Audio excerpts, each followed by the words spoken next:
Le groupe parlementaire du PDCI-RD avec à sa tête son président Do Simon a une séance de travail le jeudi 13 novembre 2024 à la permanence du PDCI-RD au Plateau relative à l'ouverture de la session budgétaire sur la loi portant règlement du budget de l'État pour l'année 2023. Rencontre au cours de laquelle le parlementaire du PDCI-RD, après plusieurs échanges, ont acté à l'unanimité la décision de produire une déclaration pour faire des recommandations à l'hémicycle. À la suite de cette séance de travail, les parlementaires du PDCI-RDA se sont rendus à l'hémicycle où s'est tenue dans l'après-midi du 13 novembre 2024 l'ouverture de la session budgétaire de la loi portant règlement du budget de l'État pour l'année 2023. Après la présentation de ce budget et les échanges qui s'en sont suivis, le ministre de l'économie et des finances Adama Coulibaly a en effet obtenu le quitus des députés membres de la commission finances. À l'issue de cette assise, les parlementaires des partis politiques de l'opposition se sont exprimés au micro de PDCI TV.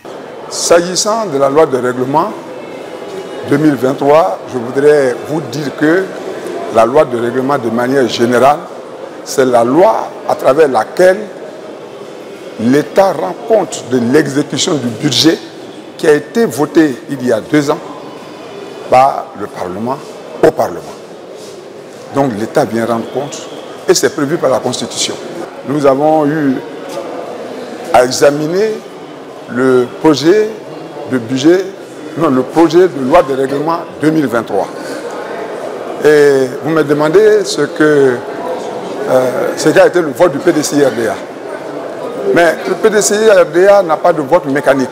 Il faut que je vous l'explique.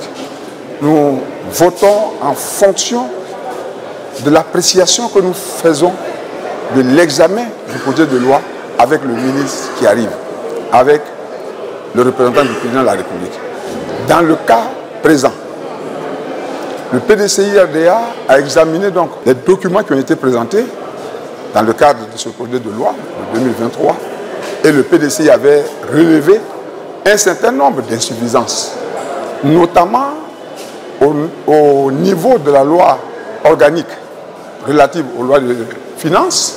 Nous avions remarqué qu'il y avait un certain nombre de violations. Un certain nombre de violations en ce sens que des crédits avaient été émis sans que cela ne soit passé par l'Assemblée nationale.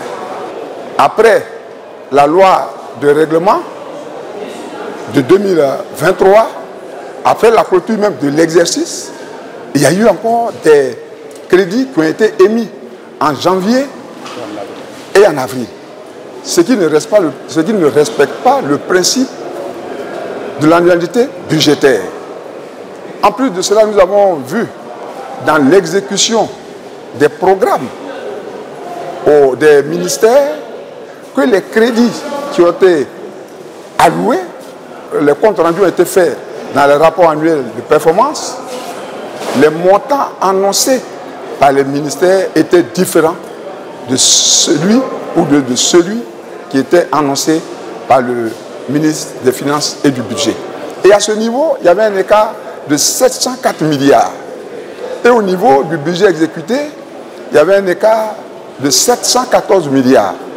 Donc, compte tenu de ces discordances, le PDCI, dans sa déclaration, a relevé tout cela. Il a dit, nous attendions les explications du ministre pour mieux apprécier. Donc, dans les discussions ou dans les réponses que le ministre a données, et par rapport à d'autres questions qui ont été posées, le ministre a donc répondu à ces questions. Et ce qui nous a surtout frappé, c'est qu'il s'est engagé, chaque fois qu'il a apporté une réponse, il s'est engagé à faire mieux pour l'avenir, à faire mieux pour que ce qu'il attend, parce que ce qu'il attend, c'est une bonne gestion des finances publiques. Et là-dessus, on partage tout ce souci et nous avons dit qu'il fallait l'encourager. Il ne fallait pas tout de suite voter contre, il fallait l'encourager, mais en ne votant pas non plus pour, donc le groupe parlementaire PDCI-RDA s'est abstenu. Mais aussi, nous avons décidé de nous abstenir parce que, à cause de ces écarts, pour attirer aussi l'attention du ministre, pour qu'il puisse suivre à la lettre vraiment tout ce qui doit être écrit. Parce que les écrits restent. Vous voyez, la preuve, vous-même qui êtes les médias, vous n'avez pas pu avoir accès. Voilà, vous n'avez pas pu avoir accès. Et j'ai aussi ce jour un pincement au cœur.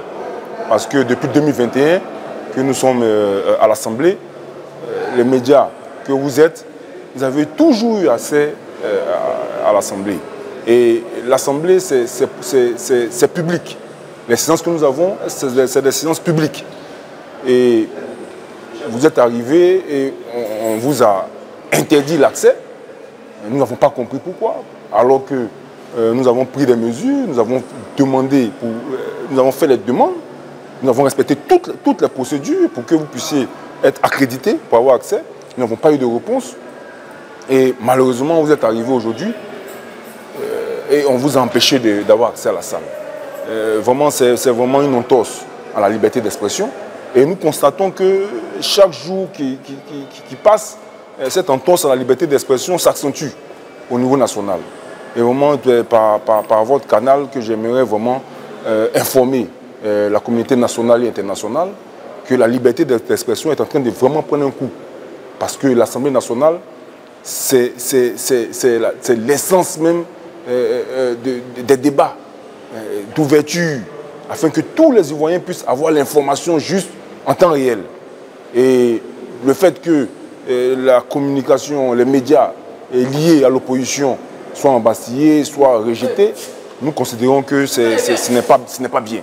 Et nous espérons que le président de l'Assemblée nationale, avec qui nous avons échangé, et dont nous avons considéré que ce n'est pas normal que nos médias n'aient pas accès à la salle, nous espérons qu'il va revoir sa position et que d'ici lundi, les accréditations que nous avons demandées pourront être transmises à nos médias afin qu'au niveau de la communication, des débats, ils puissent avoir cette transparence pour donner l'information juste à nos concitoyens.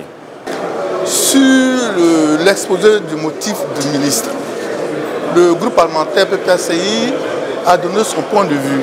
Et ce point de vue a été donné par rapport au rapport de la Cour des comptes et l'examen que nous avons fait de ce rapport nous a amené à remettre en cause très sérieusement le résultat du budget général global qui a été présenté en excédent. Le gouvernement pense que son budget est excédentaire après l'avoir exécuté. Nous, au niveau du PPACI, nous considérons que les anomalies que la Cour des comptes a relevées ne nous permettent pas d'aller dans le même sens que le gouvernement. C'est la raison pour laquelle nous avons décidé de voter contre ce projet de loi de règlement. Voilà notre position officielle.